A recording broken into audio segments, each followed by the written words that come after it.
Commise à la tâche depuis le 1er septembre, l'équipe de la commission administrative de révision des listes électorales du 2e arrondissement de Pointe-Noire exécute normalement l'opération. Peu d'engouement constaté sur les lieux. Pour preuve, entre 10 et 20 personnes se font inscrire par jour. Confirmation. Ça se passe très bien, très bien. Nous avons aussi des crieurs dans le quartier. On a ouvert les bureaux dans les domiciles de tous les chefs du quartier. Là, par exemple, j'ai déjà enroulé près de 7 personnes déjà depuis ce matin. Dans la journée, on peut enregistrer au moins 20 personnes.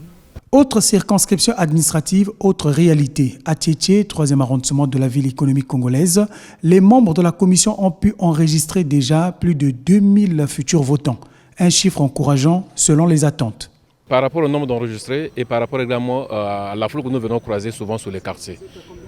Dans l'estimation, si je me permets de ne pas me tromper, on est déjà à plus de 2000.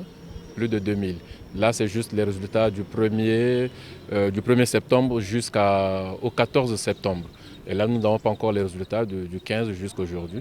Chaque arrondissement déploie ses stratégies pour enrôler un nombre important de citoyens sur les listes électorales. Le cas de l'administrateur maire du 4e arrondissement Luandjili qui a réuni le week-end dernier les chefs de quartier, zones et blocs pour passer les consignes nécessaires de mobiliser les populations en âge de voter à adhérer à ce processus. Nous avions passé la consigne pour que les populations puissent vraiment s'engager à remplir ce devoir civique. On a besoin d'aller voter en temps réel, mais quand on ne veut pas se faire enrôler, on ne peut pas retrouver son nom sur la liste. Le message de la première citoyenne de Luandjili a été bien accueilli par ses interlocuteurs du jour qui se sont engagés à honorer les consignes données. Nous sommes déjà sur le terrain en train d'entretenir la population.